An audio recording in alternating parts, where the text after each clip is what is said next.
cementerio. Siempre había algo inquietante en la secundaria donde estudiábamos. Tal vez era el hecho de que estaba justo al lado del panteón del pueblo, o tal vez eran las historias que circulaban entre los alumnos sobre los fantasmas que vagaban por ahí. Como adolescentes curiosos y francamente aburridos de las clases, mis amigos y yo decidimos que lo más emocionante que podíamos hacer era saltarnos las clases e irnos a explorar el panteón. Así que, con algo de nerviosismo y mucha emoción, saltamos la barda un día después de la hora de receso. Fue en una de esas escapadas que conocimos a don Gerardo Cabañas Flores. Parecía un viejo solitario, siempre sentado en la misma tumba, con un sombrero raído y un bastón desgastado que usaba más para espantar a los perros callejeros que para caminar. Nos acercamos a él con curiosidad y pronto nos empezó a contar historias. Nos contaba que él también había sido estudiante de nuestra secundaria hacía mucho tiempo y que conocía bien los secretos del panteón. Cada historia que nos contaba era más fascinante que la anterior. Nos hablaba de antiguos fantasmas, de entierros a medianoche y de figuras que se aparecían bajo la luz de la luna. Nos gustaba tanto escuchar sus relatos que empezamos a ir al panteón cada vez que podíamos, solo para oírlo. Pero con el tiempo, las historias de don Gerardo empezaron a volverse más oscuras, más perturbadoras. Una tarde, con el sol ya poniéndose, nos contó una historia que nos dejó a todos helados. Nos dijo que, cuando él iba a nuestra secundaria, hubo un niño de su generación que fue poseído por algo maligno. Una noche, durante una reunión en la escuela, el niño perdió el control y asesinó a varios de sus compañeros. Don Gerardo nos decía que apenas recordaba lo que había pasado, solo que fue algo tan horrible que casi nadie en esa generación se graduó. Según él, solo unos pocos sobrevivieron, y la escuela nunca volvió a ser la misma después de eso. Daniel, uno de mis amigos, siempre fue el más escéptico del grupo. Después de escuchar esa historia, empezó a sospechar que don Gerardo nos estaba tomando el pelo. Decía que un viejo así no podría recordar tantos detalles y que tal vez ni siquiera había estudiado en nuestra secundaria. Fue él quien tuvo la idea de investigar en la escuela, de buscar en los archivos antiguos para ver si había algún registro de esa historia. Nos tomó unos días, pero finalmente convencimos al director de que nos dejara ver los expedientes de las generaciones pasadas. Estábamos nerviosos, pero también emocionados por lo que podríamos encontrar, y lo que encontramos nos dejó sin palabras. El archivo de la generación del 75 efectivamente mostraba que solo 5 alumnos se habían graduado, pero no había ningún alumno con el nombre de Gerardo Cabañas Flores. Justo cuando empezábamos a pensar que don Gerardo nos había mentido todo este tiempo, Julia, la más callada del grupo, encontró unas viejas fotografías en un cajón polvoriento. Cuando la vimos paralizada, sosteniendo una de las fotos con las manos temblorosas, nos acercamos rápidamente. Ahí estaba él, en una foto amarillenta, mucho más joven, pero inconfundiblemente el mismo hombre. Pero no estaba como estudiante. Don Gerardo era el profesor de aquella generación. Nuestro desconcierto se convirtió en terror cuando le preguntamos al director sobre el profesor Gerardo. Nos miró con una expresión sombría y nos contó que el profesor Gerardo había vivido una tragedia indescriptible con sus alumnos. Esa misma noche en que el niño fue poseído, don Gerardo intentó detenerlo, pero fue demasiado tarde. Los alumnos murieron y el propio Gerardo fue encontrado muerto en su casa unos días después. Decían que no soportó la culpa, o tal vez, según los rumores más oscuros, que algo lo siguió hasta su final. Salimos de la escuela esa tarde sin decir una palabra. Nunca volvimos a ver a don Gerardo en el panteón después de eso. Nunca volvimos a saltarnos las clases, y cada vez que pasábamos cerca del panteón, evitábamos mirar hacia adentro. Nunca fui de los que creían en fantasmas ni en cosas paranormales, pero lo que viví en la Facultad de Arquitectura de la Universidad en Puebla me hizo replantearme todo. Estudiaba en el turno vespertino. Ya sabes, salíamos de clase y todavía nos quedábamos un rato más en la escuela para hacer trabajos o simplemente cotorrear con los compañeros. Pero cuando caía la noche, el ambiente en la facultad cambiaba. Desde que entré, escuché los rumores sobre la niña que se aparecía en los pasillos.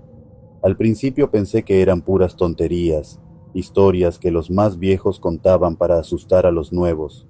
Decían que a veces, cuando el sol ya se había ocultado y solo quedaba la luz tenue de los focos, podías ver a una niña pequeña, parada en algún rincón, observando en silencio.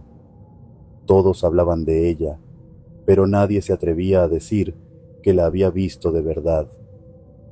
Una noche, cuando estaba solo en uno de los salones terminando un proyecto, sentí una presencia extraña, como si alguien me estuviera observando.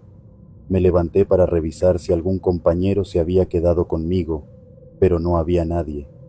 El silencio en el edificio era abrumador. Solo se escuchaba el zumbido de los focos y el crujido de la vieja madera bajo mis pies.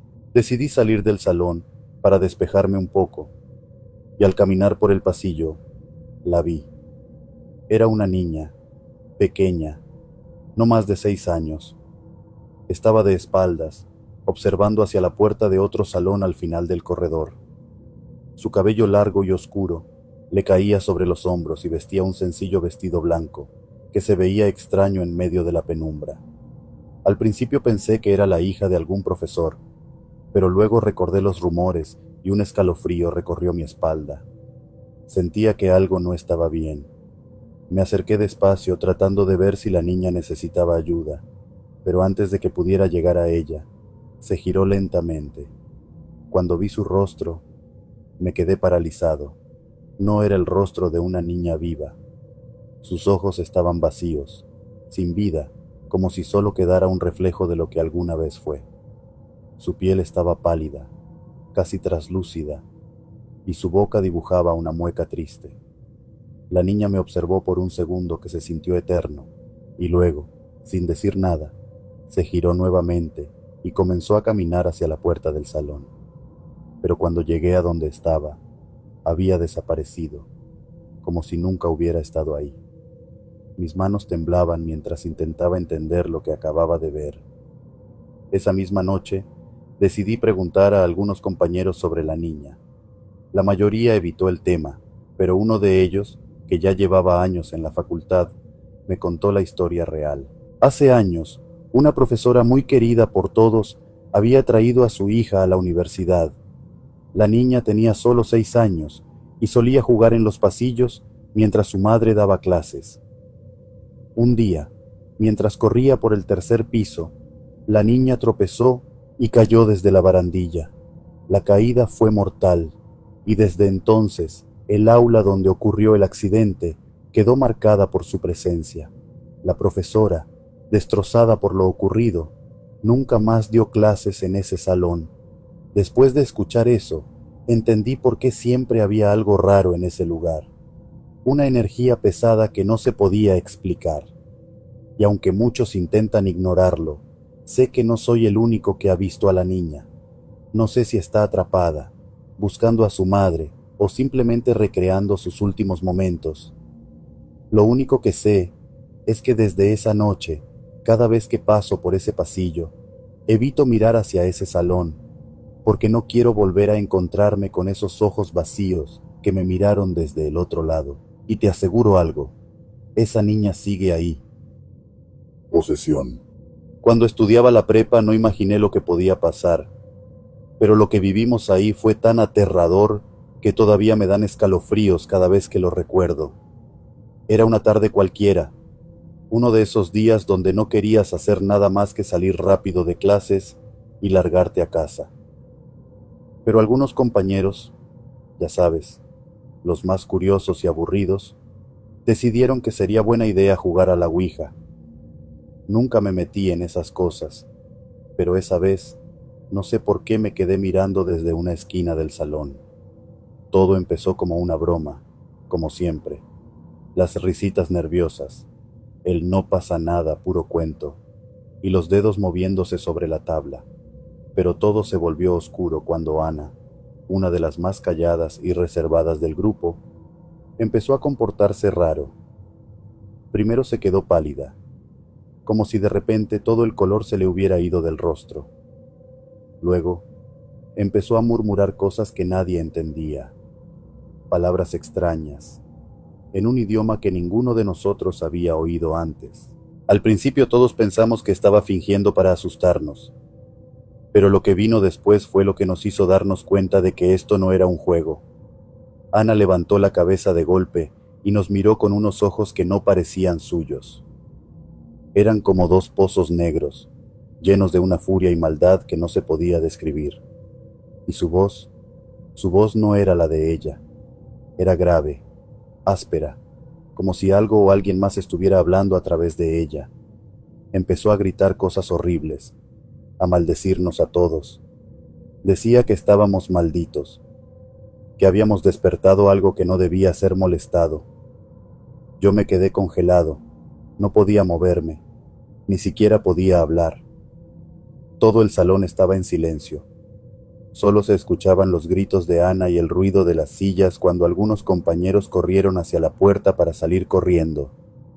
Al día siguiente, todos en la prepa hablaban de lo que había pasado. Nadie quería admitir que creía en esas cosas, pero podías ver el miedo en los ojos de todos.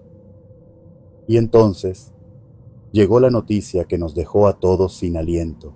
Ana no había ido a la escuela ese día, y pronto supimos por qué. La policía llegó a su casa esa mañana, después de que los vecinos escucharon gritos y ruidos extraños durante la noche. Lo que encontraron ahí fue horrible. Ana había matado a sus papás. Los apuñaló mientras dormían, y luego, como si nada, se quitó la vida. La encontraron con la misma mirada vacía, como si el alma se le hubiera ido mucho antes de morir. Nadie sabía cómo reaccionar. Era como si un silencio sepulcral se hubiera apoderado de toda la prepa. Algunos maestros intentaron hablar con nosotros, darnos alguna explicación, pero todos sabíamos la verdad. Sabíamos que Ana no estaba sola esa noche. Algo había entrado en ella, algo que no pertenecía a este mundo, y lo había llevado a cabo hasta el final. Después de eso, muchos de nosotros nunca volvimos a ser los mismos. Ya nadie quería quedarse después de clases, y las risas que antes llenaban los pasillos se apagaron. La ouija, por supuesto, desapareció, pero el miedo y la culpa se quedaron. Nadie quería hablar del tema, pero todos sabíamos que, de alguna manera, habíamos sido responsables. A veces, todavía sueño con esos ojos negros, y cada vez que lo hago, me despierto empapado en sudor, con el corazón a 1000 por hora. Porque, aunque intentemos olvidar, aunque queramos convencernos de que solo fue una tragedia sin explicación, todos sabemos en el fondo que Ana no se fue sola. Algo oscuro la acompañó en sus últimos momentos, y me aterra pensar que ese algo podría estar esperando, acechando en las sombras, buscando a su próxima víctima.